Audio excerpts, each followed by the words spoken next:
Okay, I think. I might, Hold on. I might, I might think, adjust the camera. I think this Might might. adjust the camera. Let me get a little lower. Yeah. This You might got the be- manicures on your shirt. Will Saquon Barkley tear his ACL Thursday against the Giants at MetLife? You shit with that turf, bro. You don't fucking know. It would be ironic.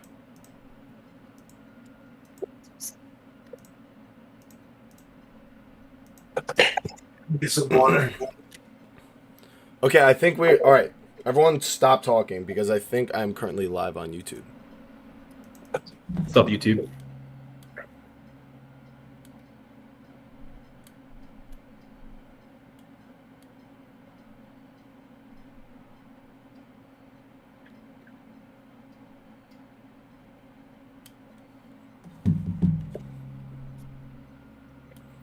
Joey, Yeah. go on your phone and check my channel and tell me what you see.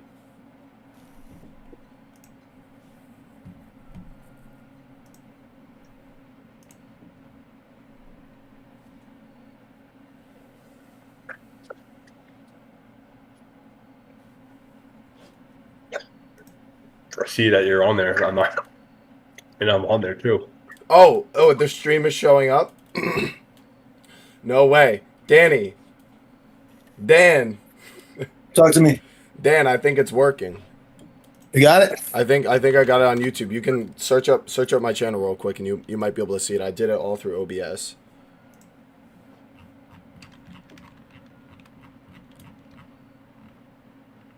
It's working. I'm about to click start streaming on mine and then record so I can make shorts later. Okay. Let's see. Jalen Hurts is a trash quarterback. Yeah, you got it right now. Yeah, it's working. All right.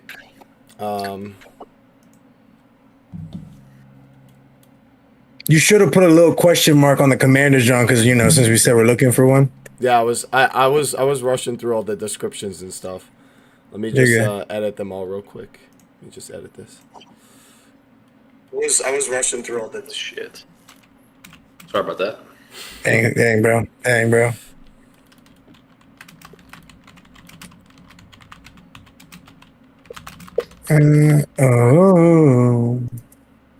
Not doing anything on YouTube right now. Only Twitch. Let's see what Twitch is looking like.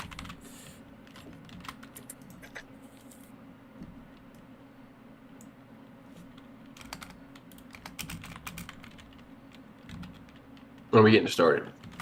Well, we're going right now. We're just kind of setting everything up. It's not 8 o'clock yet, so. Are one of you watching the stream right now? It says 1 concurrent viewers. Yes, Joey. Okay. I have no hashtags or anything like that. So it's not. I don't know if it's gonna get out, but I'm going to fill out this description, try to give it some hashtags, and hopefully that helps it out a little bit.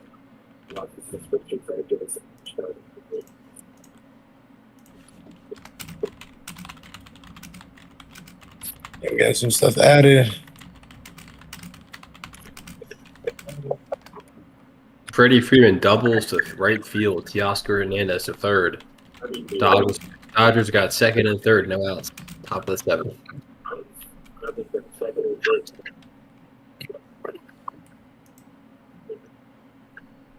Jesus Pissardo back at it, doing his thing.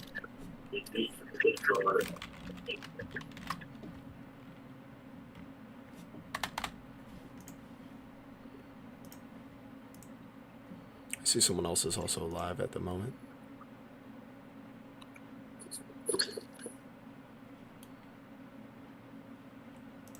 I'm just gonna slap this on there. Sports talk. That should help a little bit.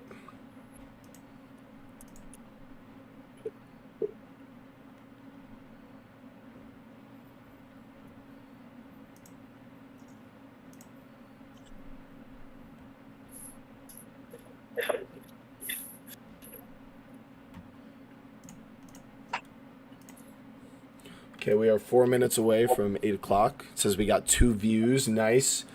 All right, so some people are probably like zooming in and out of the stream. I'm gonna text in some group chats letting people know that it's going on. I'll do that. Yeah, definitely a good idea. Yeah, please don't do that yet. Please don't do that yet. Or I'll say we'll be live at 8 o'clock. Yo, who's got the stream? Like, right? Is that me? Actually, I'm stupid. I think your part of it is playing something, Danny. Indeed, you're right. Indeed, you're right.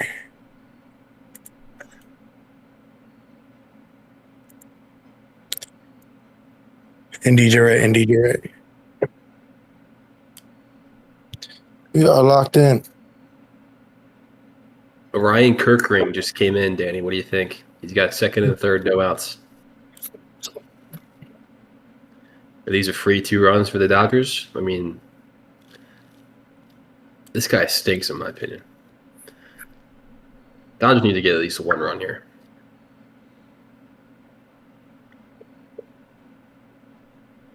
(2024) playoff hero Tommy Edman at the bat. Up the bat.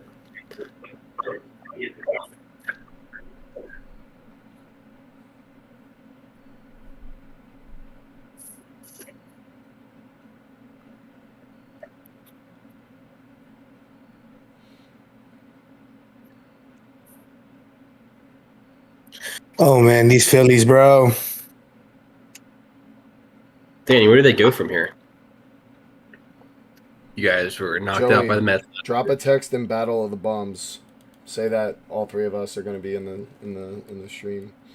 I ain't doing all that. We are currently in this, John. Let's see. Got the Twitch up. Let's see how many people we got. We got 1 person locked in. We got 1 person in here. Let's go. Yeah, we do.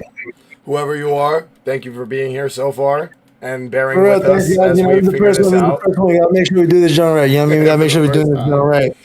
So give me some time. Just believe me, I've been dying laughing this whole time. You guys are gonna have a lit one. Yeah, we're gonna be diving into this very hard. We have the whole stream itself planned. It's just this portion that we had to figure out. So, very glad that we figured it out. Holy shit, Kirkring got an out. Might not be over just. Do you want this to get monetized or not, Joey? All right. No, it's fine. It doesn't matter. I think we could be a little more loose on the stream. We just don't want to say anything that's going to get us banned, really. We're just getting started, you know? Yes. I'm just patient waiting for the Dodgers to take We're not here. We're not here to get canceled. I know Joey's ready to fire off. We got 1 minute till we start. All right, I've sent out all my texts. So at 8 o'clock. I'm locked in. At 8 o'clock, I will be hitting it. All right now. I have no water, so I'm gonna. I was not believe me, bro. I was parched. I got the lemon infuser, John, bro. I feel like a little baddie with this, John, bro. No weird shit. All right. 1-0 Dodgers, baby. How about that? Could have seen that. Blowing my ass. All right. I'm gonna assume it's 10, 9, 8. There it is. Welcome, everybody, to the very first installment of the NFC East Podcast. Here with me today, I am Scott, the Giants fan representative in the NFC East Podcast. As the guests and also co-hosts of the podcast, we have Dan, the Eagles fan. You got to check out his channel, Debate with Dan, where he covers the Eagles and sports. And then we have Joey, the Cowboys fan representative. And your guy almost forgot his Giants jersey, so I'll be throwing that on. But first, I just want you guys to introduce yourself, whether you're watching from Dan's stream or you're watching from my stream. You may know us, you may not. But I'll just start off by introducing how long I've been following football and how long I've been following the Giants in the NFC East. I've been following very closely since about 2015, and ever since then I've dove in very deep into the NFL and become enamored with not just the Giants, but the nature of playoff races and like the psychology of how it all goes down. So I love, those sorts of dynamics throughout the NFL season, and that's why I watch. So, Joey, why don't you introduce yourself to the viewers of the NFC East podcast, how long you've been watching, and how long you've been a Cowboys fan? What's going on, guys? Name's Joey. I gotta say, I've probably been a Cowboys fan since probably 2009. I've been enamored with the star my whole life. It's been a curse, I would say, more than anything, but I do have fun, I gotta say. All right.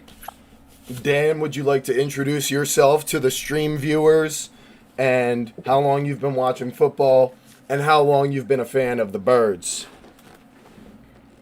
Alrighty, so if we're gonna do this, then I'm gonna do how I'm gonna do it on channel.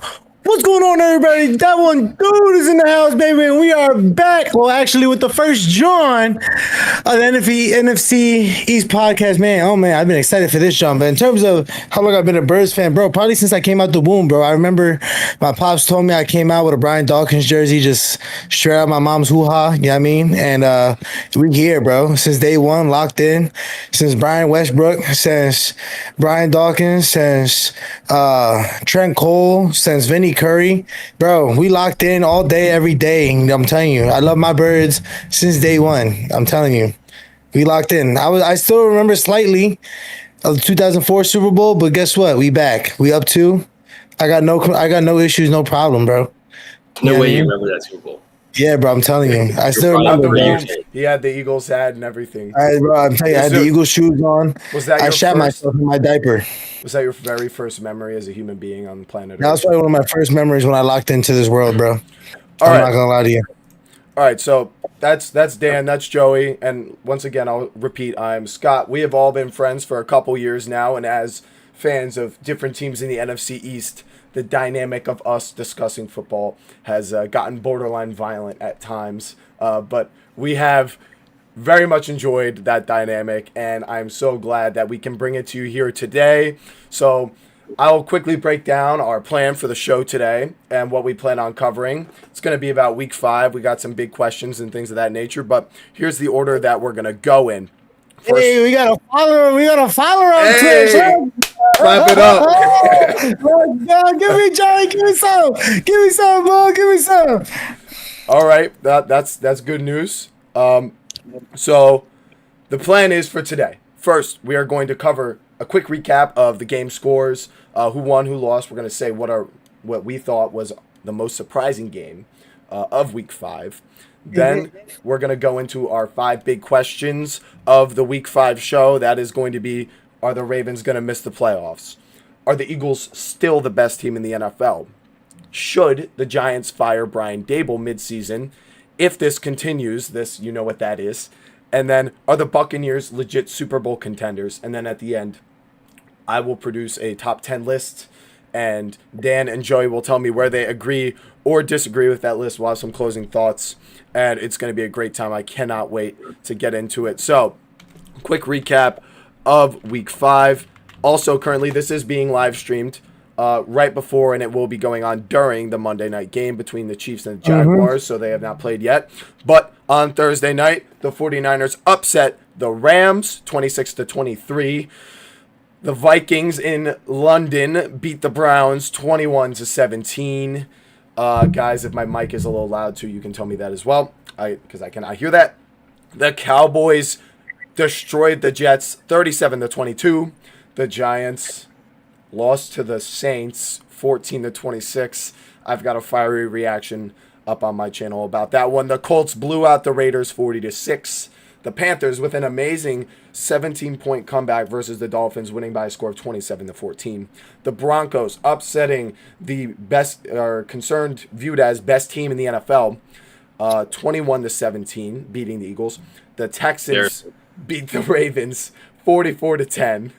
The Titans with an amazing comeback, winning 22-21. Amari DiMarcado dropping the ball, running it in while they had a 21-6 lead. Completely embarrassing for him. Completely embarrassing. The Buccaneers in a shootout against the Seahawks win 38-35. Sam Darnold proving me wrong once again, but also Baker Mayfield proving me right.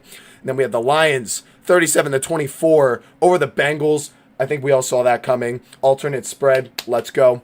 And then Commanders 27-10 over the Chargers. That offensive line situation is a disaster over there. The Patriots on Sunday Night Football upsetting the Bills. That's 3 major upsets this week, 23-20 versus the Bills. Guys, Joey, why don't you go first? What was the most surprising game to you in Week 5? I got to say it has to be the Patriots beating Buffalo in Buffalo. Drake May, I mean, he didn't even have a passing touchdown, and I just love what he's doing in New England. Dan, what was your most surprising game of Week 5?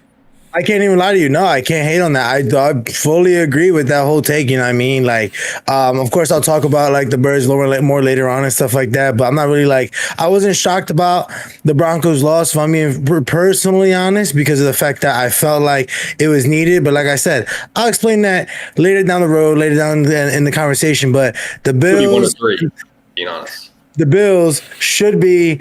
I'm talking. The Bills losing to the Patriots in the fashion that they did was honestly for real shocking. Like, you come out new rivalry jerseys, long word, and like in your hometown, everybody's going crazy. Like they were looking like they're supposed to win the Super Bowl, MVP, all that ish. And you choke against the Patriots, you mean? So it's like, it's a little different. Stefan, I see you saying, what's up, man? How's the stream going, bro? We here, bro. We here, we live, we do what we got to do, man. What's up, Jake? We need by the way, Jake, yes, we do need a Commanders fan. That is the last fan we need to really complete this podcast, but I figure 3 or 4 is plenty good enough. I think that's pretty quality. Yeah. So, no one cares about the Washington Wizards. I think, the Bills-Patriots game. Yeah, this is just so... All right. Hey, one more note on the Patriots Bills.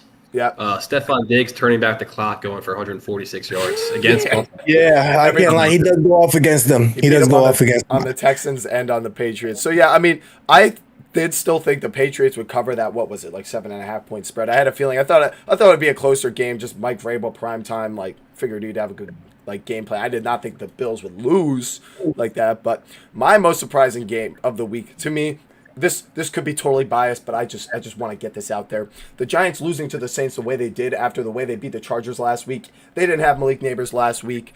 They had 5 turnovers against a team that was 0-4 and getting completely destroyed not every single week. They were a little scrappy, but you understand what I'm saying. I don't think anyone foresaw just how badly the Giants would fumble that game away, quite literally. And I get Vegas had them favored, but you saw so many people picking the Giants as like a clear upset winner of the week, and it just didn't happen. I think 49ers-Rams was kind of surprising too, and so was Titans-Cardinals. I didn't see that coming. All right, so that's our most surprising games of the week. Now, we're going to get into our 5 big questions of Week 5, our 5 big takeaways that have got the mind wondering. The first question: are the Ravens going to miss the playoffs this year? 1-3. Lamar Jackson likely to miss 1 or 2 more weeks with the hamstring injury. Derrick Henry, not sure if it's the age cliff or if it's just, they're all the other injuries they have on their team reducing them. But the Ravens just look like they might miss the playoffs. Despite that, they're still favored to win win the AFC North at 1-3. So, Joey, why don't you kick this off? Why don't you answer the question: are the Ravens going to miss the playoffs? I just have a hard time seeing the Ravens get over this defensive hump that they have. I mean, they've given up over 30 points a game. I think 4 out of their last 5 games. Only game that they haven't did that against was against the Browns. We already know what the Browns are. It's just uncompetitive football in Baltimore going on right now. Plus, I want to add in, they don't have a real quarterback.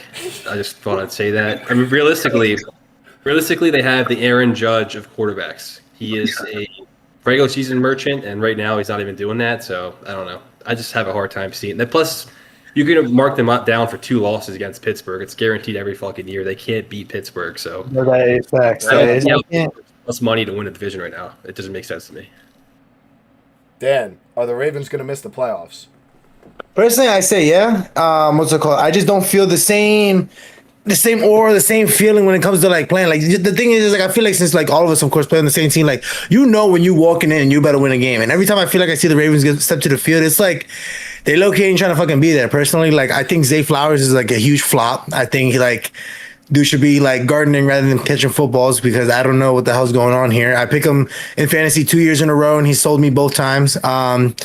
Like I don't know whether they want to say that like Lamar doesn't have receivers, but I feel like Bateman and Flowers with any other team would be astonishing. I think they'd be pretty fire. I think Henry fumbling numerous times in very big key moments is like for a dude named King Henry, he's really taking a lead on these fumbles kind of thing. Like especially like, huh? It's like Being who? Clown Henry. Is that what you're suggesting? Clown Henry. Yes, Clown He's more Henry. like Yeah. the jester. Yeah. So to me, it's like one of those things where it's just like I don't when I see the Ravens, I don't feel that same like that energy of like, oh shit, this is about to be a crazy game. It's kind of just more just like, are they going to show up today? Are they not going to show up? There's no really like consistency anymore, and it's like I've seen some places where people are like blame Harbaugh that it's his fault or whatever the case is, but I just can't really wholeheartedly. Like I think all the players on there have enough talent, and that whole team has enough talent to be able to go far.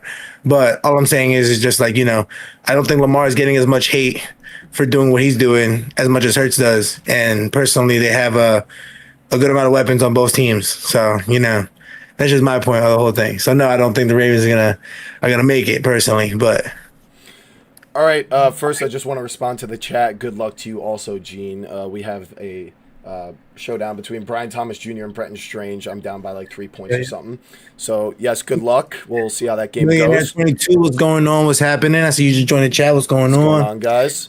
All right, so just for my response to are the Ravens going to miss the playoffs, you both clearly think there's a pretty good chance that they do. I think there's a reason that they are still favored. I think after the bye week, they can get everyone healthy. We've seen this team go on winning streaks before. We've seen them have a slow start like this last year and the year before. I think the Lamar injury hurts really bad because I think, they'd be in obviously much better position to win the games and not get blown out by a team like the Texans. But they do have an elite defense. What? The Texans have an elite defense. Oh, They I thought you completely said shut down Cooper Rush and all that and Derrick Henry.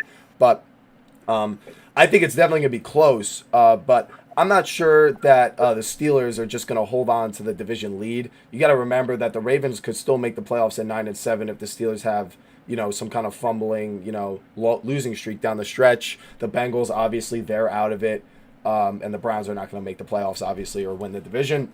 And the AFC also seems like, there's a lot of struggling teams right now, a lot of good teams right now that are struggling. We just saw the Bills lose to the Patriots. Like, there's a lot of season to go. A lot of things can change really quickly. And I think if this Ravens team gets healthy, they will be back to being a top 3 team in the NFL. So I'm not going to say that they're going to miss the playoffs, but I'm definitely not confident that they're going to make it either. So a bit of a neutral stance from me there.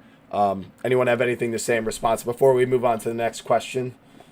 I can see them getting in, but it's just going to be the same story every year. They get bounced. So, Yeah, I would agree with that. I would agree with that. Dan? I guess my question, like the whole thing is just like after getting bounced, I guess to me, my question to you guys is like how many years do you keep giving Lamar a chance? You know what I mean? Is he the problem or is it something else? You know what I mean? We're not talking about him the way we talk about Dak Prescott. That's kind of where I'm at. We're not talking about Dak Prescott. I'm just saying. I do have He's 3-5 in the playoffs. He had a number 1 defense in 2022, and then he just can't get it done. He's never had back-to-back playoff wins. Like, what does he do? He's a regular season stat pattern is what he is. All right, I do have hope for this. The Steelers. I would actually prefer them to go further in the playoffs this year. Like a DK this year. Yeah. For the Ravens, it's just kind of like I think it's too soon to call anything like that. It's just kind of the way I see it. All right. Let's move on to the next question, and this is going to be a fun one for the NFC East podcast right here. I'm very excited for this one. I know how I feel about it already, so I'm going to let Dan take this one from the start. Are the Eagles still the best team in the NFL after losing to the Broncos and all of the sort of fluky wins off the special teams plays and stuff like that? Are they the best team still? I'm going to say this right here, right now, bro.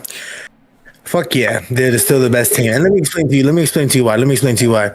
2023, we were going on a what? Like 9-0, 10-0, 11-0, like undefeated situation. What did that look like? The Steelers run when everyone thought the Steelers were gonna go with Big Ben all the way to the Super Bowl, and what happened?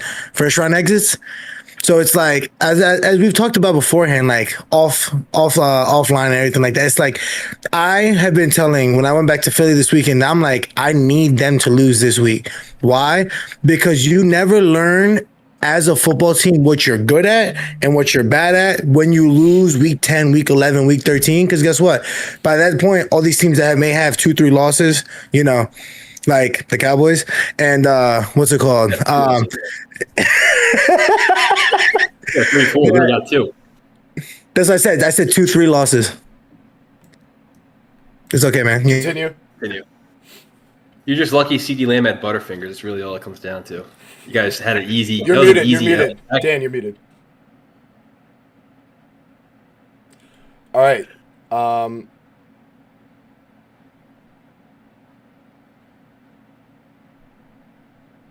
Joey, while Dan's figuring this out, why don't you give a quick response, and then when Dan figures this out, he can come back. He can jump back in.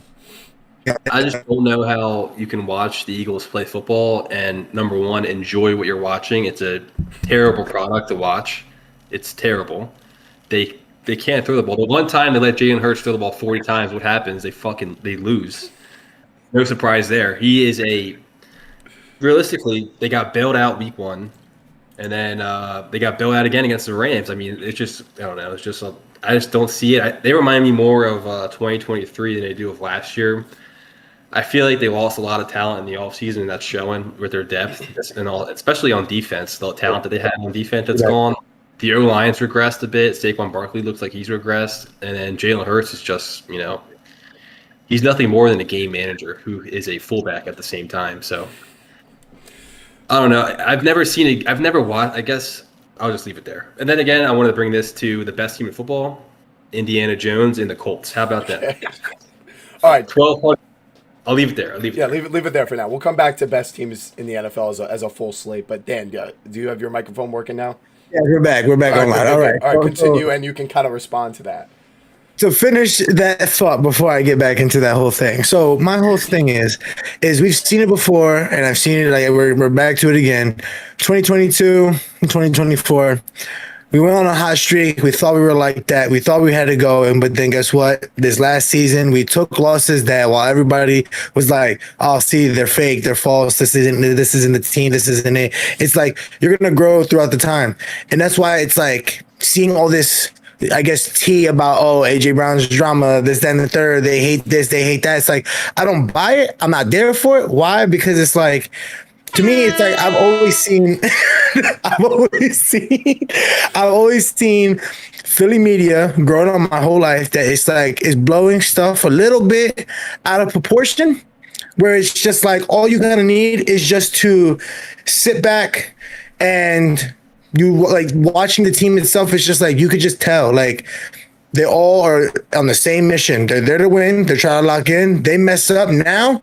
Let's see what Thursday looks like, because I bet you there's going to be a lot of things. I can promise you right now, we watch Thursday and there's going to be a lot of situations where people are going to be like, oh, shit, I haven't seen that. Oh, shit, they're picking up with this. But you know why it's not going to mean so much? Because we're playing the Giants. And to respond to you, Joey. There you go. Playing the Giants. And then we're going to go. Full prediction, A.J. Brown's traded at the deadline. That's what I got for you. All right. Wrap it up here. Dan, and I'll give my response. Okay, too, and I got a question in the chat as well. So then we'll do that after you're John too. So then, what's his face? So Joe, to your thing, Jalen Hurts, game manager. It's like we waited almost a year for this dude to take his first loss. Okay, and there's always constant. Jalen Hurts stat or a team stat? And this is where it's just like all the time. Okay, so then my question. Okay, so my question is you're saying Hurts is shitty, but you also have told me in the past Sirianni is a shitty coach. I have nothing to really say about Sirianni. I think your OC is back to being the 2023 version of the offense you guys had. It's just very vanilla. It's very just the same repetitive stuff, I should say. Okay, I can agree with the offensive calls are pretty dog water. Yeah, and then Jalen Hurts obviously he does enough to win the game, but it's not like you can put any other top quarterback on the team. It's just a blowout every time. I feel like that's kind of where I'm at with Hurts. Hurts just, I get that he has a good deep ball. It's just where is it? Why don't we ever see it? Why are we never Why is that like something that we don't? Started getting this game with Jahan Dotson. You know what I mean? You You just have keep two repeating. number one receivers. You can't get the ball to them. Let me see How if does I CD can. Lamb? How does CD Lamb have more yards than AJ Brown, and he hasn't played in 2 weeks? Can you answer that? We can break down all of these, these other stats and more individual things. I'm gonna try to marry these two ideas here. We have an Eagles fan saying they are still the best team. We have a Cowboys fan saying they are not the best team. So here's where I kind of lie. We're hearing a lot of talk about 2023, where the coordinators were a huge blame for everything. I think since 2022, overall, this roster has been overall like probably top 3 to the best in the NFL. So I think the roster, the structure has overall mostly been the same. But what's different? It's the coordinators now. Last year they won the Super Bowl. They had 2 great coordinators, Kellen Moore and Vic Fangio. This year they clearly have a struggling offensive coordinator. The offense is struggling, but they still do have Vic Fangio. Okay. And last year, we saw a slow start for Jalen Hurts. We saw a slow start for the offense for them. Even late in the season, Jalen Hurts had an injury. I was calling it out as something that was going to bite them in the playoffs, and they figured it out because they were healthy. So here's what I see. If they're dropping 50 a game. Well, right. They were a loaded roster, loaded coaching staff, so it worked, right? By the time they made it to the Super Bowl, Hurts was back to 100%. But this is what I see kind of happening. I think it's kind of in between 2023 and the Super Bowl last year. I do think the Chiefs were not the best AFC team, especially considering like Chris Jones was injured in that game. They were missing an offensive lineman or two as well. That really gave the Eagles an advantage in the trenches. And I think, like I said, this is going to be somewhere in between that. So, winning the Super Bowl versus getting blown out in the divisional round, you have some injuries, the coordinators are bad. We're going to have to see. I think a few injuries really could knock the Eagles out, right? We have some banged up offensive linemen right now. So, I don't think it's going to be some easy path for the Eagles last year. And I think maybe a close game to the Packers or the Rams like last year, I'm not sure they're going to get through. But overall, you don't want to see Dallas. Who could beat most of the teams in the NFL? Who's the most matchup proof? Who would I just bet on right now? I would still probably bet on the Eagles, so I do still think they're the best team in the NFL. But I would say I don't think there's a very clear best team in the NFL right now. I think it was a lot more clear week 1. I think you can make a good argument for a lot of teams right now. So that's kind of the way I see it. And that's good. That's good. I think that's good football, right? I agree. So, all right, so let's move on to a topic that I'm very passionate about. I'm going to start this one off. Should the Giants fire Brian Daboll mid-season if this continues? We talked a little bit about this before the stream started. As you can see, if you don't already know, I'm a Giants fan. And we've got 2 NFC East fans who have also played the Giants twice a year and kind of know what to expect from them. And they know that the Giants cannot beat their team, right? It can never happen unless if there's some kind of major injuries or it's a throwaway game. And we've seen this in year 4 of this regime between Daboll and Shane, and it just looks like more of the same, right? This to me is going to go all the way back to the end of last season when it was right before Black Monday and everyone was asking then, are the Giants going to fire Brian Daboll? And I thought, I thought they were going to, and I said I like Brian Daboll, but I don't love Joe Shane, and they're a package deal, and there could be some desperate decisions made, that could compromise the next couple years of the franchise if we keep him, like drafting a Jackson Dart and then talking about firing Brian Daboll. So I think the time to fire him was last year, right? Right before you get your new quarterback or you kind of load up the roster and you wait a year on quarterback. That would have been the time to do it. Now, I think it's too late. It is too late to fire Brian Daboll. You got to give him at least a year with Jackson Dart. It's a shame that Malik Neighbors is injured, but this is just the reality of the Giants rosters. It's very fragile. I said in my season preview for them, Neighbors or Andrew Thomas goes down, the ceiling for the entire team falls out from underneath it because there's no wide receiver depth, no offensive line depth. And guess where we are right now? We're missing Malik Neighbors. Andrew Thomas wasn't healthy for the first few weeks, and we only have 1 win. So it's not a big surprise, probably to most people, that this is where the Giants are. But I think there's a lot of problems. I do think Daboll deserves some blame for the preparation of the team, the slow starts to the season, a lot of undisciplined mistakes that I feel like we were on. Like that first year with Daboll where we made the playoffs, felt like the reason we made it is Daniel Jones and the team was playing clean football, right? Not getting that many penalties and things of that nature. Now it just looks like all that has been gone for like 3 years now. So really that is my main concern with Brian Daboll. I do still think he's got what it takes as an offensive mind, but as a head coach overall, I've questioned it more and more over the years, obviously. But I do think it's not the right time to fire Brian Daboll. But we'll see how the rest of the season goes. If it gets worse and worse and worse, it might just be time to cut it loose and, get a new coach and GM in here. Really tough spot, but I don't think they should fire him mid-season. That's my answer. Dan, what do you think? I mean, for me personally, I believe this is one of those like situations where after seeing like neighbors get a little hot with Daboll, especially in the middle of a game and things like that, like they kind of reminded me in the sense of the Eagles in past time when it was like Doug Peterson and Chip Kelly and all them, where it was like you're starting to get into a sense of just like, bro, all we do is kind of lose, right? No shot, okay, just straight seriousness. Okay, if it was the Cowboys, it'd probably be a little bit more personal for me. But like, what's it called?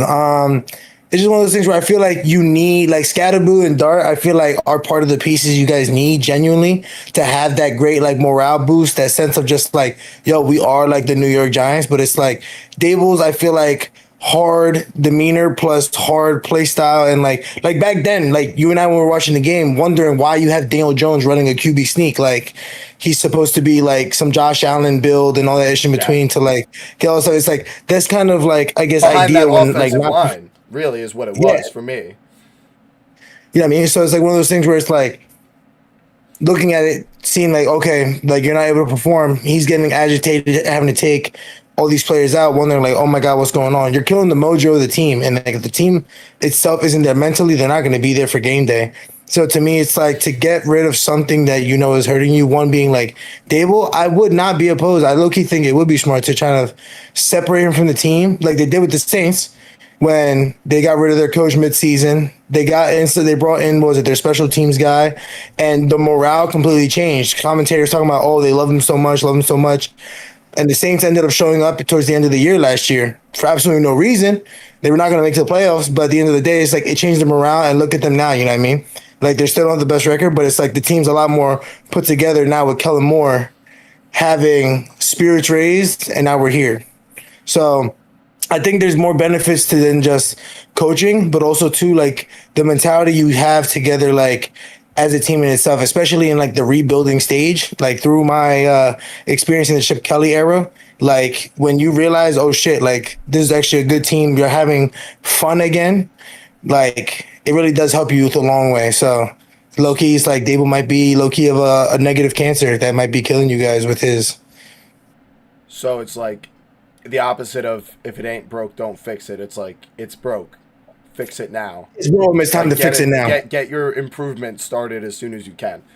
Yeah. Okay. All right, Joey, what do you think? Should the Giants fire Brian Daboll midseason if this continues? I just want to start off and say like I'm a huge Brian Daboll hater. I thought there was no way. I thought there was no way he was going to be brought back after last season. Really, the last two seasons, how they snowballed the same way each year, just being a flat football team, just showing no type of edge. But at this point, I feel like with the commitment of you guys trading up and getting Jackson Dart, I feel like it's just malpractice to fire Daboll midseason in Jackson Dart's rookie year. Like I'm at the point now where it's like obviously you got to finish the year with him, but I think you might need to see another year with him just to see year two Dart under the coach that actually drafted him. Because I just don't know where the Giants would go if they did fire this duo. Just because, like, I just don't see where you'd want to start to fix this team. Yeah, Mike Kafka or Shane Bowen as the head coach, like, they're not great either. Not even that. It's just like you guys are like, I feel like halfway to where you want to be. It's just you need another year to see it through. And if, Jackson Dart's who Brian Daboll thinks he is, I would want to see him under Daboll and Daboll's offense in year two. I wouldn't want to just restart the process of giving a head coach who didn't draft this guy a quarterback he probably doesn't want. You know what I'm saying? Kind of like how when you brought Daboll in and you already had Daniel Jones, like that wasn't his guy. It was just a bad situation. It's just going to be the same cycle you repeat. That's kind of why I feel like you got to run it back one more year after this year with Daboll. Okay. And then after year two, after another look at it, then you make your decision. Because you guys kind of committed to that by keeping him after last year and then drafting Jackson Dart. So it wouldn't make sense to fire him, I feel like. All right, so you kind of agree with my stance, I suppose. Maybe a slightly different perspective, but the same idea. My whole idea is just Jackson Dart and his development. It's about him. How could I not mess it up as much as I want to? Right.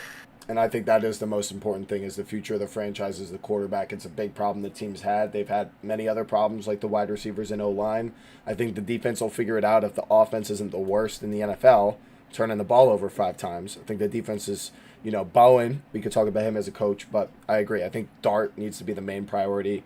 And if that means keeping Daboll, we keep him. And if it means we fire him, then we fire him. I think it probably means we should keep him. Okay, that's enough of that. Let's talk about a good team, a very good team in my mind, perhaps even a Super Bowl contender, a legit one. Are the Buccaneers a Super Bowl contender, Joey? What do you think? Yes. So if you were to put them in a tier with, like, say, the Eagles, the Lions, the Packers, and the Bucs, how would you kind of order that? Well, I would say that there's no clear favorite in the NFC. Like, I think they're all on kind of the same level playing field, and I feel like just with how high powered the Bucs offense is, paired with Todd Bowles, it's just anything can happen with that team.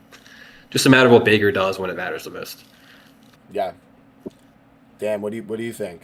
Yeah, low key, I'm not gonna lie, I'm on a similar page, but also too, I also feel as if there's a lot of young big pieces that are in the Bucs organization that I feel like a lot, for example, I know everyone knows Buka, that's no problem, but Tej Johnson, for example, getting a lot more attention, a lot more snaps. The reason why I know that is because of fantasy and everything like that. But it's there's a lot of names I feel like in that organization that now a lot of people are starting to pay attention to in a sense. So you got Vita Vea, and they drafted that guy, that tackle from Florida, right? The guy who's beyond overweight, and they're still trying to get him to lose man weight and stuff like that. All I'm saying is he gets right, bro. And you have 2 Vita Veas in the middle. I'm just asking who's running the ball. You know what I mean? Down the middle on them. You know what I'm saying? It's one of those things where it's they have the prime pieces to be able to do things, but it's nobody knows about it, which is what's, I guess, to me, scary in a sense. So, yes, do I see them as a contender for sure? In terms of ranking them, even though, yeah, they may have the Eagles number, I don't put them, on the same, rank as us, but it's, they, to me, are, a Lions, around, the Lions Packers kind of realm in the sense of, they have the consistency, they have the parts. Now it's can everybody show up together to be able to put it together kind of thing. Okay. I'm probably the highest person on the Bucs right here in this call right here. And it might have a little bit of something to do with the fact that I am prepping a video on Baker Mayfield. But honestly, looking back at the way he's played with this Buccaneers team, I think he is a big key reason why I think you can make an argument they are the best team in the NFC projecting towards the playoffs. Not right now, maybe they're not the best team in the NFC right now, but come playoffs, this team was injured coming into the year with Tristan Wirfs and Godwin.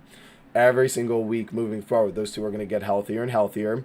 They don't have Evans right now, and they've still been winning, right? Mm-hmm. And they replace an offensive coordinator every year, but it doesn't matter because they get some guy from that Sean McVay tree, and it just pretty much stays the same, right? You had Dave Canales, and you had Liam Cohen.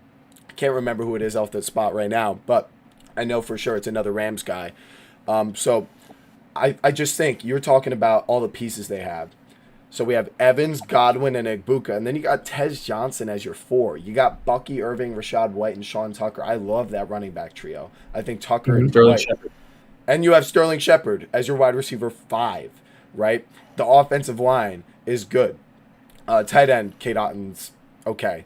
But I drafted him. I'm pretty high on him, but yeah. The defense the defense is good at pair that offense with Todd Bowles. Right. And so defense as your head coach. That's the other thing is the defense has some bad moments, like we saw them let up 35 to the Seahawks. I don't like that. But what I do like is that, like you said, Todd Bowles is the head coach. And I think come playoff time, if they're healthy the way they are now, they're very good at stopping the run. And stopping the run, it becomes very important in the playoffs because teams play a lot safer. They don't want to lose the game. They run the ball, try to manipulate, the outcome of the game. And they're going to be one of the best teams at stopping that. And I want to come back to my final point because I essentially just laid out how I think their roster is right there with the Packers. I think it's right there with the Lions. Mm-hmm. I think the coaching staff is right there. Matt LaFleur is probably the best coach, I think, in that grouping. I think he probably even tops out the Eagles coaching staff. Matt LaFleur? Yeah, Matt LaFleur is a great coach, and we can. Same guy that can get fired? Matt LaFleur, the Packers head coach? Yeah. You think he should get fired? Packers GMs just changed, and this is like a prove-it year for the Packers. This is why they went and got Michael Parsons, because their GM was on the hot seat and their head coach. I don't know I would not have said that after last season. I mean, they really got screwed by Jordan Love getting, injured early on, and they still managed to win games. Matt LaFleur coaching games with Malik Willis. So, and he's got one of the best records in the NFL of any head coach in his first 4 or 5 seasons. I mean, he did have Rodgers at first, but we've seen dudes not make it work with him. But my last point on the Buccaneers that I just want to make is I think when you compare the quarterbacks of Jared Goff, Jordan Love, Jalen Hurts, and Baker Mayfield, I think there's a real argument that Baker Mayfield has the strongest X factor, the strongest it factor out of any of these guys, the clutchest guy in that grouping. And I really like the mobility he has. I think he inspires the team more than Jared Goff does, more than Jordan Love does, and potentially more than Jalen Hurts does. I know someone might not agree with that, but I think Baker really is an inspiring guy, and he's got what it takes in this system. This is a great team. He is in a good system, and I think there's a real chance that they could literally win the Super Bowl this year. That's how I feel about them. I think that you wanted to make your point stronger. You purposely left Dak Prescott off that list because he's the clear best quarterback in the NFC right now, and probably the NFL. I did forget Dak Prescott. I would not say he's the best quarterback in the NFL. I think he's in the same tier as Baker Mayfield. Say he's playing quarterback at the highest level right now. I mean, the best season for Baker Mayfield and Dak Prescott look pretty similar, and we've seen Baker Mayfield not for nothing. Right now. This year. All right, we'll talk about right now, but we could still use last year, which just happened, as an example. I just want to remind you, Baker has been phenomenal in the playoffs. Yes, his defense has been better than Dak Prescott's. That's fair, and the offense has been pretty similar. But I don't think, besides the fumble versus the Commanders, we've really seen an ugly play from Baker Mayfield in the playoffs before. I mean, them destroying the Eagles, playing really close against the Lions that year, running into that Commanders team, and really. Probably AJ Brown didn't play that game. AJ Brown didn't play that game. I'm just saying. That game, but all right. So I'm the highest on them. I think we all agree though that they have the potential to win the Super Bowl. They're definitely they have the potential. You wanted to go back into Dak in the previous years. Just wanted to say his number 2 receiver last year, Brandon Cooks. He's a current backup on the Saints. What's this? How good are the Saints? They're ass. He was a starter actually. He caught a tell you what he was working with. Just to tell you what he was working with last year. Now he's got George Pickens. George Pickens already tied his career touchdowns in 5 weeks with Dallas. Maybe next week I'll have to make one of the questions. I know currently I have him as my wide receiver too. He's pretty useful right now. Might have to put him on the bench soon. Who, Pickens? Yeah. Yeah, Pickens has been gross. I was all over him. Even before obviously we knew CD would get injured and he'd become the one, but I've been pretty high on Dak. I'm on record saying I think he's better than Jalen Hurts. Dan, I know you're not a fan of that take.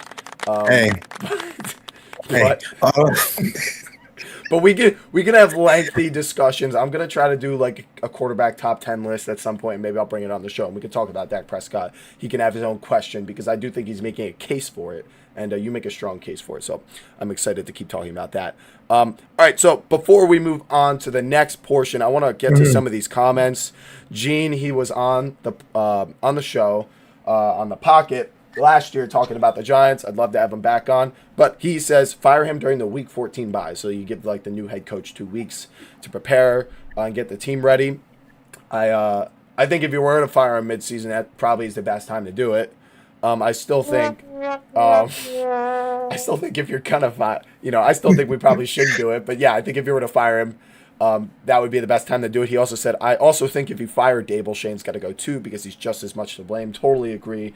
The past 2 drafts have been pretty good. But you know what happens with the Giants draft classes? They look great the rookie year, and then the next year they all regress. They all regress. Banks had a great rookie year. He's been terrible since then. Part of that's Martindale leaving. Last year, Drew Phillips, he's still doing okay, but obviously he looks worse this year. And it's just, there's a ton of examples of that. So I totally agree. I actually dislike Shane more than Daboll. I think a lot of dudes could be a GM. I don't think a lot of dudes can be an offensive mind like Brian Daboll, but maybe I'm wrong about that. But yeah, I think they're both heavily to blame. I also do got a question here from Millionaire22. We got thoughts on the Parsons trade so far and how it might go. Joey? The Parsons trade? Yeah. I mean, let me just start by asking you, who has more sacks right now, James Houston or Micah Parsons? It's James Houston. It do be James Houston right now at this moment. Okay, James Houston has more sacks. How much does James Houston cost? Probably a lot less than $41 million. Change. So Dallas got cap space available to keep, a lot of their key guys. Like, we can sign Pickens now. We were able to lock up our all-pro left guard. We locked up our all-pro corner. And now you mean to tell me we got another 2 firsts the next 2 years? I mean, I kind of like where we're at. I think it was a tough trade at the time, but the team, just looking at the team of the guys they had to sign, it made a lot of sense to do. I ain't gonna cap you. I ain't gonna cap you, bro. I was smiling ear to ear watching that Packers Cowboys game because I can't even bullshit you. Yo, watching Parsons, like, first of all, get clamped the way he did. For real, bro. And then you see him right before, mind you, right? I'm not gonna say he won. He didn't win the game, but he also stopped the loss. You know what I mean? Like, let's be for real here, because Dak definitely would have. He definitely would have got in the end zone if Parsons was not behind him and just gripped up his big toe. You know what I mean? Like, so it's like one of them drones where it's like, I found it to be absolutely crazy. Like, everyone's like, "Oh, are they dumb? Are they crazy? Are they crazy?" It's like, and I said it in my video 2 weeks ago. That was like, I think the Packers against the Commanders was not tell all be all about what they look like. I think it's literally just like, it was just so much hype. Like, personally, thought the Cowboys won the trade off rip. And I remember because I told my barber off rip because he's a Cowboys fan, and I was like, personally, I wouldn't even stress because you got Kenny Clark 2 firsts. And it's like, this dude got clamped. Didn't you guys run a play where you didn't even block him? Yeah. Yeah, I think it was. Yeah, they played. Didn't even block the ball and threw an out route to Turpin. The way you beat Micah Parsons is you run at him because he can't stop the run. Yeah. And then you just bring a running back on his side to stop him wherever he's at. Plus, you could also probably say we're being unfair to Micah right now because he is dealing with a back injury. I don't know how much that's actually affecting him, but that's been something that's been going on since the offseason. So, and he just joined the team. It's interesting the injury part of that because he passed the physical, but that was like a thing that was going on in the preseason before he even got traded. So I don't know how hurt he actually is, but I remember in the Cowboys-Packers game specifically, he was grabbing at his back a lot. He's been doing that a lot this year. So I don't know how much that's actually affecting him. I'm sure it's a lot. He's a D end.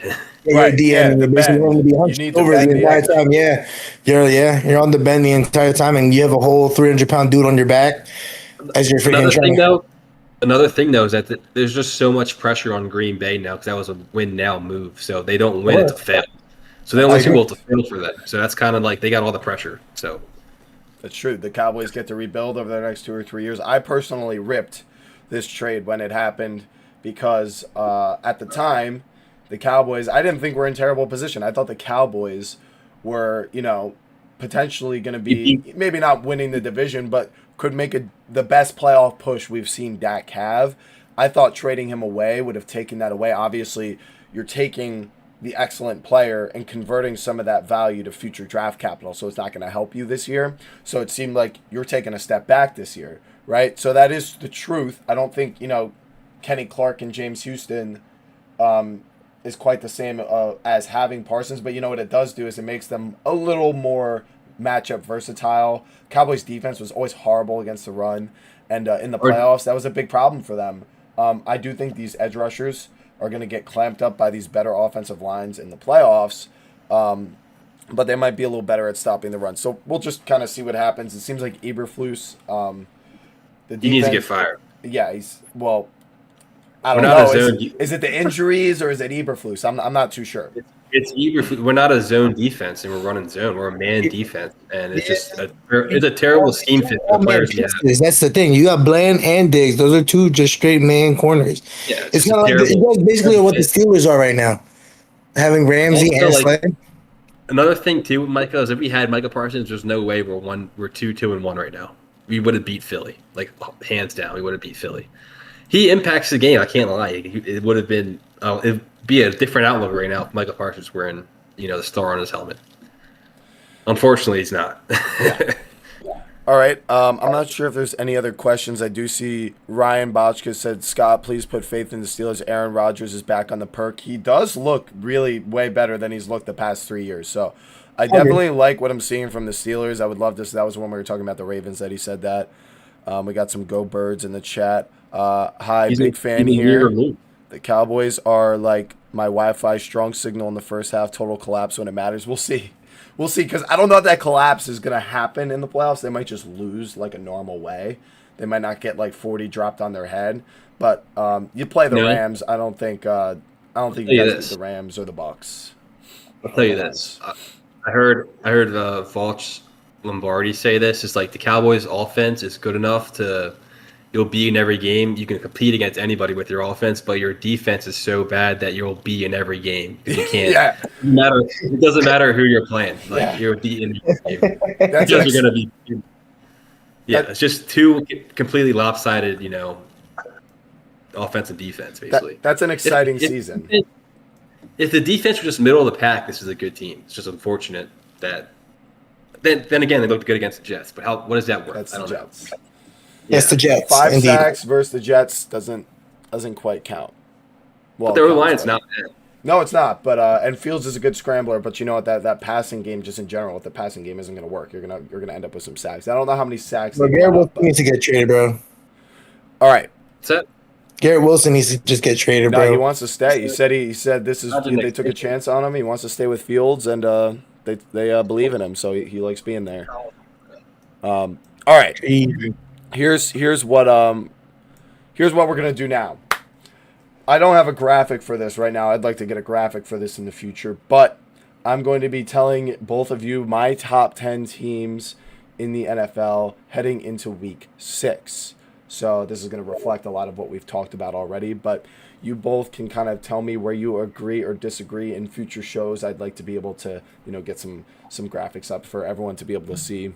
But for now, I'm just going to read it off to you guys. All right. So number 1, I still have the Philadelphia Eagles. I would have loved to have moved them down. But the thing is, the teams I had below them, the Bills and the Rams, both also lost. They both also lost games that they shouldn't have lost. The Bills lost to the Patriots. The Rams lost to the 49ers. And the Eagles lost to the Broncos. I think the Eagles got upset by the best team, by like a top 5 team that lost this week. They lost to the best, upset. I actually predicted that the Broncos would win that game. Kind of going into what Dan said, too, you kind of need a loss, in my opinion, at some point in the season. I don't think it's good to go undefeated. That's right. You got to have that moment to humble the players and to let them know that you aren't perfect. You still need to work just as hard every week. And that's when Jalen Hurts has got to come in as the leader of the team and say, guys, we got to respond to this, right? And that we aren't perfect and we have a lot to work on. So Eagles are my number 1 team. I'm going to go through a lot quicker since I just kind of explained my reasoning. Eagles 1. The Bills are number 2.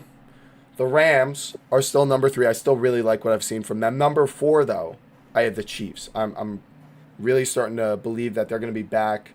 Getting Rashee Rice back, I think, is going to be huge for them. Having him, Worthy, Thornton, and the running backs still kind of concern me, but I think the offensive line, the longer Justin Simmons plays, the better he's going to play at tackle. And to be honest, if the Chiefs have a good offensive line, we've seen in the Super Bowl versus the 49ers and the Eagles that he could still win like that. So I think they totally deserve to be a top 5 team after their slow start to the season. Number 5, I still have the Packers, who are above my number 6 Lions.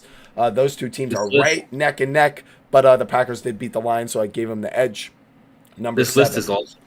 The Buccaneers, number 7, same sort of tier as the Packers, Lions, and as the Packers and the Lions. Number 8, tier gap, I have the Commanders, and then number 9, Steelers, 10, Colts.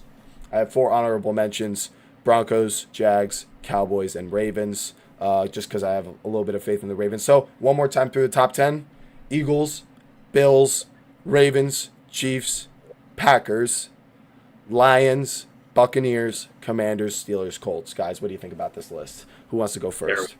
Oh, shit. Joe, you got a lot to say. Why don't you go first? I don't understand how you can have the best team in football right now at 10. I think the Colts should be number 1. I think it's pretty easy to say that Jonathan Taylor's one of the probably playing running back better than anyone right now. Best running back in football right now, and you can pair that with Daniel Jones, who leads the league in QBR. I think he has a 79.6 QBR. He's third in the league in passing yards, 6 touchdowns and 2 picks. We're not even talking about his rushing touchdowns that he has. He's been stat padding those just like Hurts does. But Colts are playing elite football right now. I kind of love to see it with Shane Steichen. I did not want him to get fired from Indianapolis. I also have Pittsburgh too. I don't know how you had Buffalo. I don't know how you had the Eagles at 1 after kind of what they've done this year. Plus, Jacksonville is another team you're sleeping on. Their defense is second. They should be an honorable mention. I forgot to. Oh, I did say them as number 12, honorable mention. Yeah. I got the Packers at 10. I just think you're not looking at the actual season. You're just going off what you expect. My Super Bowl take. Yeah. Maybe. But I got faith in them for a reason. I think there's obviously a lot of hype around them for credible reasons. Is that your list? You want to go through it one more time? Colts, Steelers, Bills, Eagles, Lions, Bucks, Chiefs, Jags, Broncos, Packers, Dallas at 11. So no Rams. I forgot the Rams. All right. Where do you want to put the Rams? I'd put them right under. I put them at 8.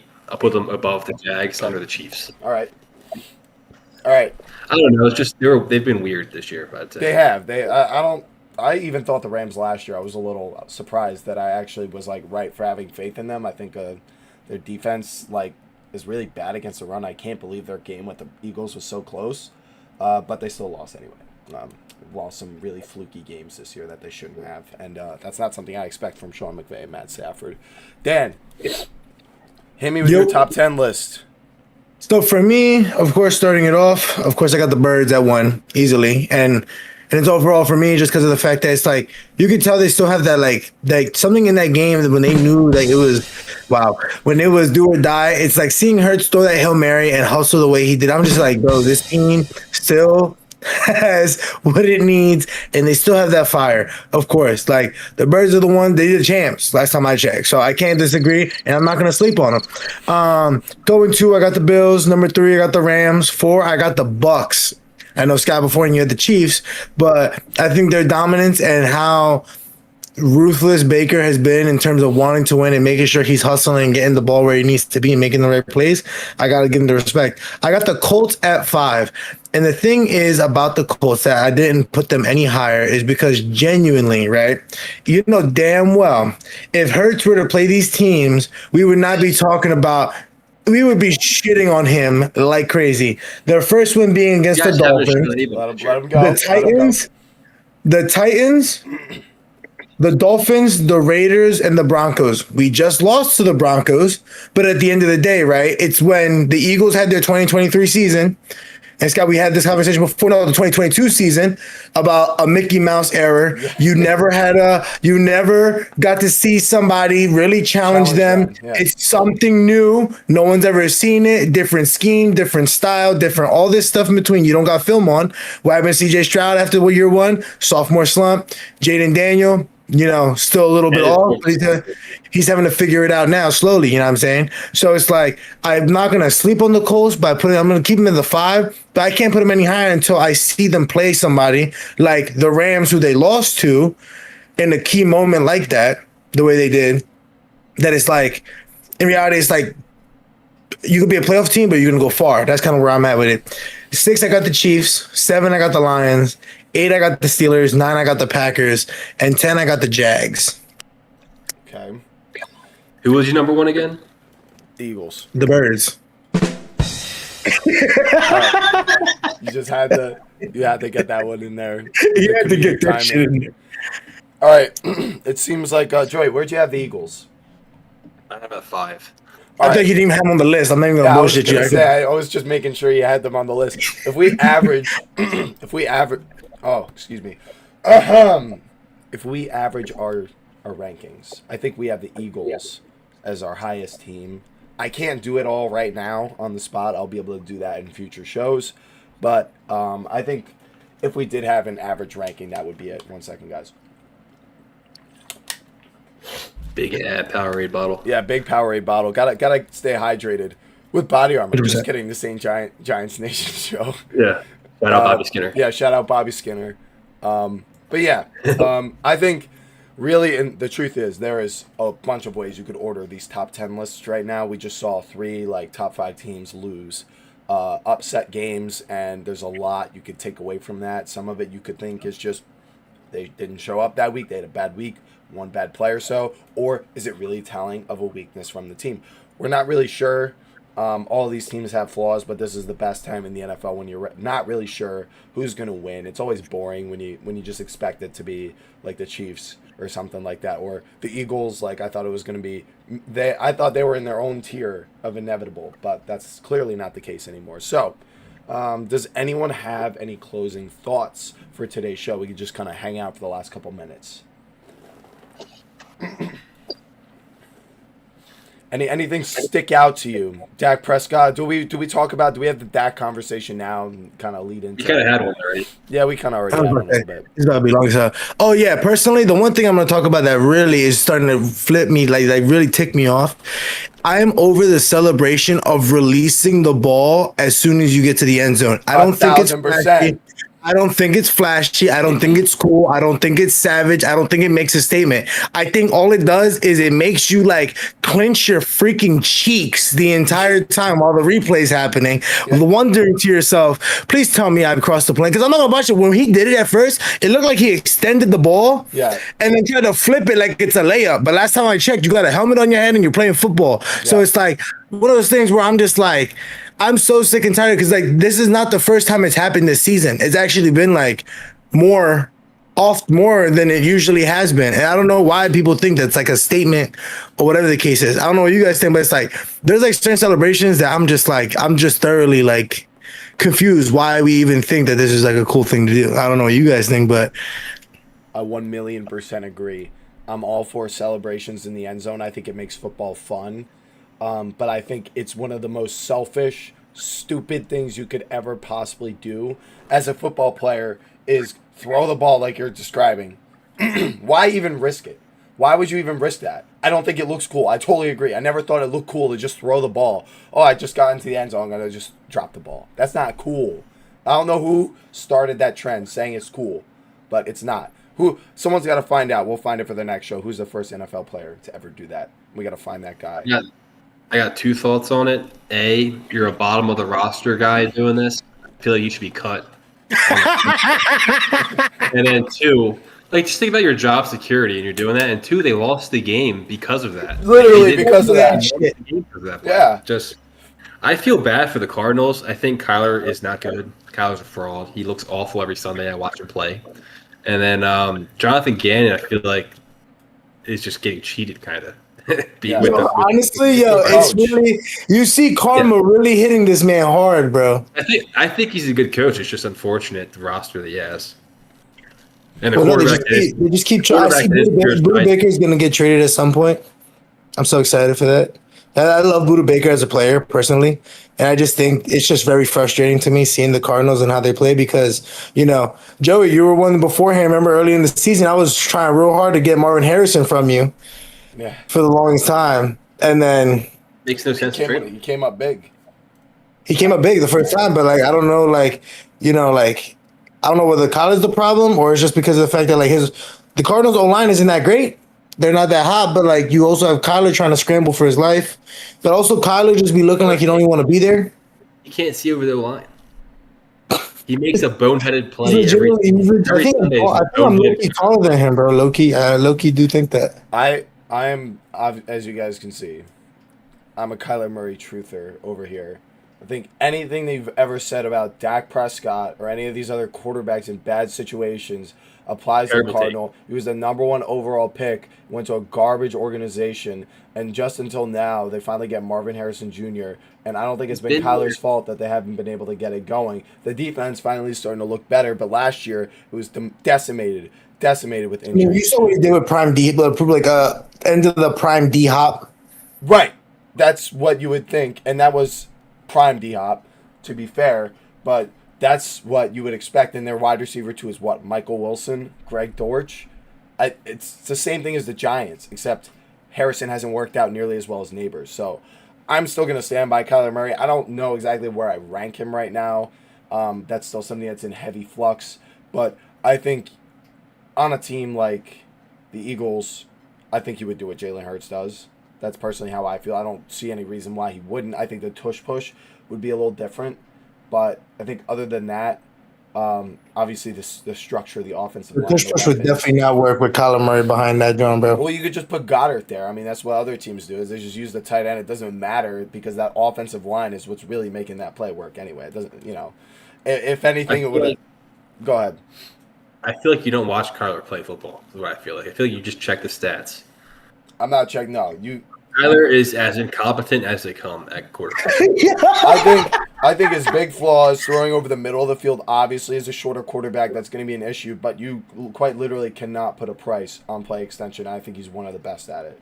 I think he really is. His ability to roll out of the pocket, that baseball player athleticism that he has clearly shows because he makes throws on the move like it doesn't even make a difference to him whether he's got his feet set or not. And I think if he had a nice wide receiving core and a better offensive coordinator, I think you'd see good things out of the Cardinals. And you see, what does he do with the run game when James Conner was there and when they had Clayton Adams? That run game was nasty when that offensive line was healthy. Guess where the run game is at this year? It's not as good. I mean, James Conner got injured for the year. Where do you think it's at, though? It's probably like 28. Bottom 10, I would say. It's last. Well, they've been and they've been losing. You know what it was, Joe? You know what it was? It was that freaking flip layup at the end zone, bro. Yeah, probably stuff like that. You got Amari DeMarcado starting out there, and I would say that probably has something to do with it, along with losing Clayton Adams for sure. I don't know, but I was going to say, let me finish. The number one team in the run game this year is the Cowboys. What is the common trend there? Clayton Adams. You know who's going to be a head coach next year, probably, which is going to suck to see him leave, is Clayton Adams. He's going to be gone. There's no way we could keep him. He's too good. The Giants should try to get him. Yeah. Honestly. They ran for like 160 yards against the Jets with 4 backup offensive linemen. It's all Clayton Adams and what he's drawn up. Yeah, and it's been that every week. We saw them run the ball against the Eagles. If you think the Jets' defense is bad, we saw them run the ball against the Eagles. I get they didn't have Jalen Carter, but still, that Eagles defense is pretty deep, and that's Vic Fangio calling the defense. So, very impressive run game for the Cowboys, and that was something I don't think a lot of us expected. And yes, I think Clayton Adams is probably the biggest variable there, the biggest impact. I would agree, but I think when it comes to judging quarterbacks, if you're going to look at Dak and be upset about the defense he's had, and Brandon Cooks is his wide receiver one, that's been Kyler Murray's entire career. So Dak looks like a quarterback when he plays quarterback. Kyler looks like a baby.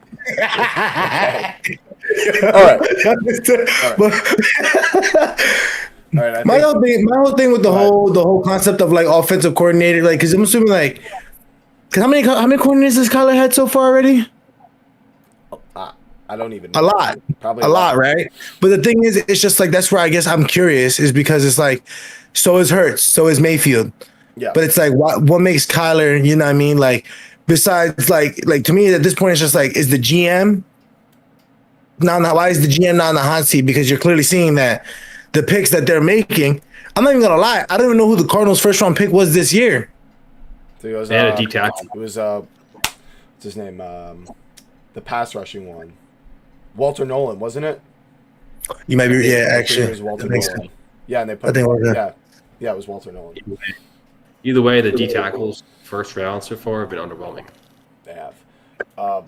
I think to point out, to just quickly respond to what you said with the different offensive coordinators, when you don't have the roster like the Buccaneers and the Eagles, you can kind of survive. If you have that roster, you can kind of survive like a mid-offensive coordinator if you have a quarterback like Jalen or Kyler, who are kind of like that, debatable tier, I'll just say, which is a lot of guys. If the roster is there, it can make up for the OC being bad. But if you don't have the OC and you don't have the roster, it's just a quarterback. Yeah, like there's not much you can do. Look at Daniel Jones and how good. You just said he was the number one team and with the Colts and how great he's been I playing. think great Why football. was he the worst quarterback in NFL history on the Giants? Right? Brian Daboll. Because of Brian, you can go ahead and say Brian Daboll and the roster, right? And that's what I'm trying to say is, as a Giants fan, I've gotten pretty good at, I feel like, identifying when a quarterback isn't working with much. I don't know. I just think Kyler Murray at his best is average. Average? Yeah, he's an average quarterback, and it's all because it all ties into his size on a football field. It's really what That is his limiting You think factor. about Bryce Young too then? It's not baseball, brother. It's football. We're talking about the NFL. Yeah, I know. I'm asking you, Young. is Bryce Young the same thing? Bryce Young is actually, yeah, he's the same thing. That's what I said. Bryce Harper, bro, is definitely watching the Phillies game, right? I said Bryce Harper. Yeah, you did. No, that's what you did. I'm watching. You guys are making a comeback right now. Bro, just like, that's why you said, you're like, we're not talking about baseball, brother. We're talking about football. I got the score right here. Oh, and I guess I should do this before we take off. Update on the Chiefs-Jaguars game that is going on right now. Monday Night Football. The Chiefs are up 14-0. And everyone was, people are always excited to jump on the Chiefs and say that they're terrible, Yeah. because they're ugly football. But, the reality is they're the best coach team in the NFL. And Mahomes has a passing and rushing touchdown. And that he's been killing it this year with the rushing. Trevor Lawrence, 4 for 6 for 61. Brian Thomas Jr. is looking pretty decent. So is Brenton Strange. So me and Gene's game is probably pretty close. So I can't wait to check that. Oh, Strange is cooking? Well, he has one Tyquan catch of 22 yards. Tyquan Thornton has 3 catches for 90 yards right now. Yeah. How about that? Yeah. And then you get Rashee Rice coming back after next week. Yeah, I like that. Chiefs number 4. That's for me. Alrighty, guys. You think that's good for the first episode of the NFC East pod? Yeah. I think I'm like where we at. That shit was fun. I'm not gonna lie. Very As fun. time goes on and the things go on, and the thing is too, it's just like me and Joey also know baseball too. So I'm telling you, this don't gotta stop. We just keep it pushing and keep it rolling all year long. I'm working on it with the baseball. You gotta get to it. Yeah, we still need a Commanders fan too. Yankees lose. Where are the Mets at right now? Same place you guys be. Soto got you guys further away from the World Series. This is a Yankees fan talking about this, by the way. The only thing that used to matter to the Yankees fan was championships. Now they're just flexing playoff appearances. Just let that set. It's not over till it's over, right? Pretty much Yeah, over. it's pretty much over. Okay. Blue Jays is just nasty, man. Yeah, the Blue Jays, they're looking. How does Vlad Yes, have yes. more signature? How does Vlad have more playoff signature moments than Aaron Judge does in his whole career? I couldn't tell you. I don't think anyone could tell you the answer to that is the truth. It's because Lamar and Judge are the same person when Maybe. it comes to playoffs. Maybe they are.